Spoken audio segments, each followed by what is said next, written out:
Courage, bravery, sacrifice. Since the foundation of the Hoosier State and the founding of this union, thousands of civilians left their lives of familiarity to become veterans of the United States fighting for America.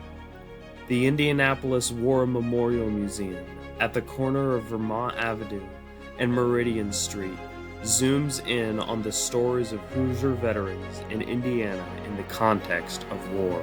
Sergeant John George Washington's drummer boy, who would participate in Brandywine in Yorktown and is buried in Crown Hill Cemetery. Fort Sackville, located in Vincennes, Indiana, built by the British at the conclusion of the French and Indian War in 1763. American military officer George Rogers Clark, along with French assistance, led a surprise attack on the British, and the fort would surrender on February 25, 1779. This would pave the way for the Northwest Territory, as well as American conflict with the natives. The Continental Army soldier, armed with a French Model 1766 Charleville musket, which was used for close combat. Some Continental artifacts, pistols, muskets, and rifles used by both the Continental and the British Army.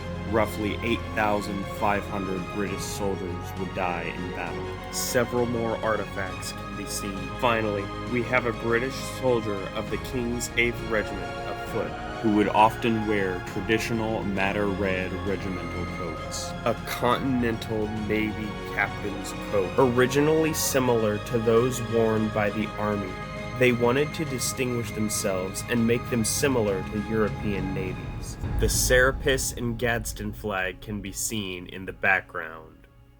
It was adopted as the first flag of the Continental Marines, whose original colors were green with white facing, but were changed due to the fact that the white facings would fade easily while at sea. A 1777 British short land pattern Brown Bess musket, standard issue in the British Army. The most famous flag design, adopted during the War of 1812. Oliver P. Morton, Indiana's 14th governor, serving during the Civil War and known for his passionate rhetoric. He would personally raise funds to feed, clothe, and arm Union soldiers before ultimately dying of a stroke in 1877. Next to him is a copy of the life mask of Abraham Lincoln, who grew up in Indiana. It was created in 1860. He mentioned when speaking of the accuracy that it captured the animal. Corporal Samuel Sanders. He was born in 1845 and joined the 38th Indiana Volunteer Infantry Regiment on February 22, 1864. He participated in Sherman's Atlanta campaign and in Sherman's March to the Sea on November 15th. The 38th would also fight in the Battle of Bentonville in North Carolina. Sanders was discharged on July 15, 1865. He returned to Wickliffe, Indiana, before dying of pneumonia in 1879. Private John J. Williams, the last casualty of the Civil War from Portland, Indiana. He was killed at the Battle of Palmetto Ranch. On November 20th, 1863, the 28th Regiment was raised up in Indianapolis and participated in the Siege of Petersburg and the Battle of the Crater. The 28th United States Colored Infantry Regiment. The 13th Regiment of Indiana. The 1st Irish 35th Regiment. The 19th Regiment, the 15th Regiment Infantry. We finish here with Sergeant George L. Banks, color bearer for the 15th. He was shot in the chest at Missionary Ridge, but the bullet was blocked. 18th Indiana Light Artillery Battery. In August of 1862, Hoosier pharmacist Eli Lilly became its captain. They would participate in battles such as the Hoover's Gap and Chickamauga. The 18th received this Lilly gun, along with 3-inch model 1861 ordnance rifles. U.S. model 1841 6-pounder field gun. Many were captured by the 21st Indiana Volunteer Infantry near Algiers, Louisiana. This flag was given to the 1st Indiana Heavy Artillery Regiment in 1863 by the ladies of Houma, Louisiana, a Merrill rifle used by the 21st of Indiana at the Battle of Baton Rouge, a French model 1829 saber. This tree trunk was removed from Gettysburg by the Indiana Grand Army of the Republic, the AAH Cobra attack helicopter. The Vietnam War was getting intense, and the American need for agile helicopters that could provide much-needed air support was getting stronger. On September 5th, 1965, the Cobra helicopter became the answer. It prioritized speed and agility. Described as having a needle-thin design, it could strike with pinpoint accuracy. It evolved from the UH-1 Huey and was known as the first attack helicopter. Of the original 1,100 deployed in war, 300 would be lost in battle. In October 1973, it was upgraded to include anti-tank guided missiles, though it officially retired from service in 1999, being replaced by the Boeing AH-64 Apache and the Bell AH-1Z Viper by the Army and Marines, respectively. Many countries still use this model today. The Bell of the USS Indiana. The USS Indiana was a South Dakota-class battleship, first entering service in 1942. After the Battle of Kwajalein, in February 1944, she suffered damage after a collision with the USS Washington and had to be repaired.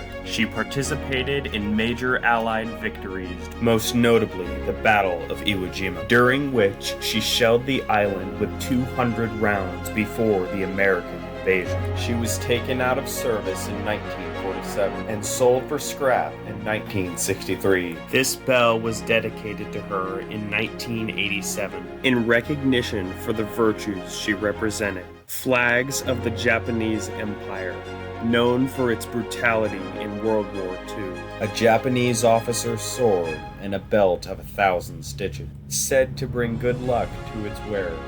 Japanese weaponry, helmets, and another flag.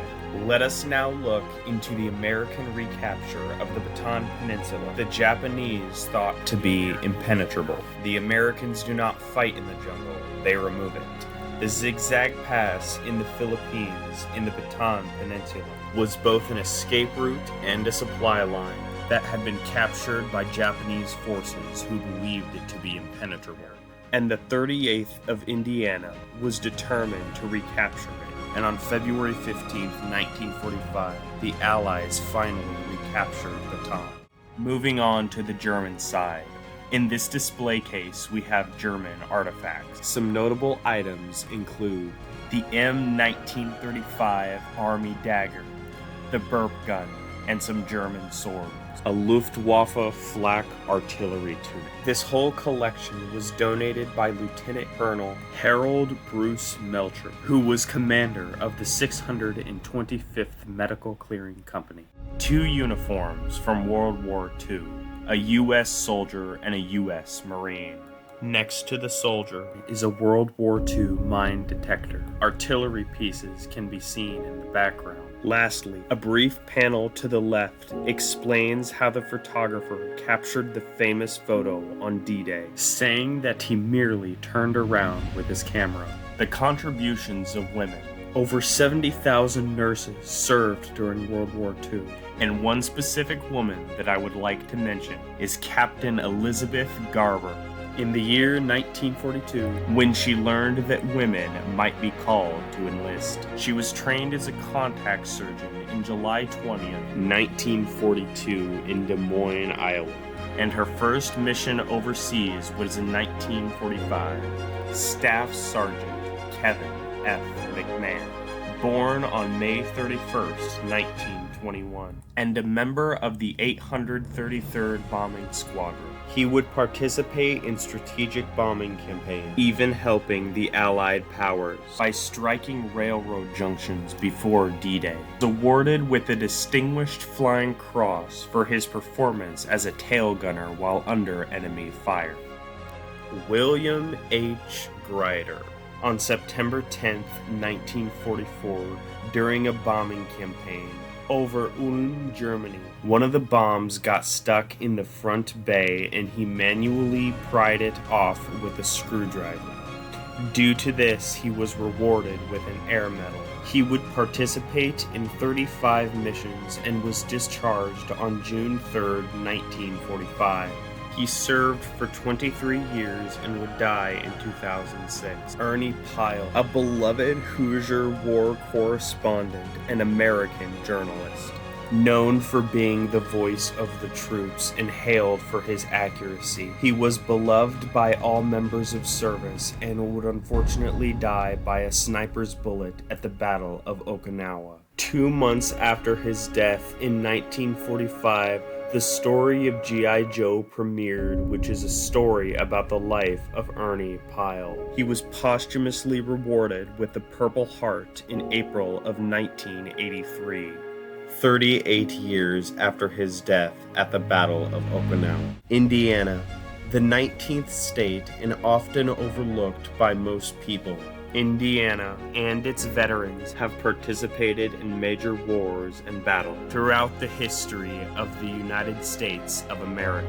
It's a small state, no doubt, but its impact on American history should not go unnoticed. And this museum represents only a small fraction of the stories of Hoosier veterans who decided to make the sacrifice for American citizens.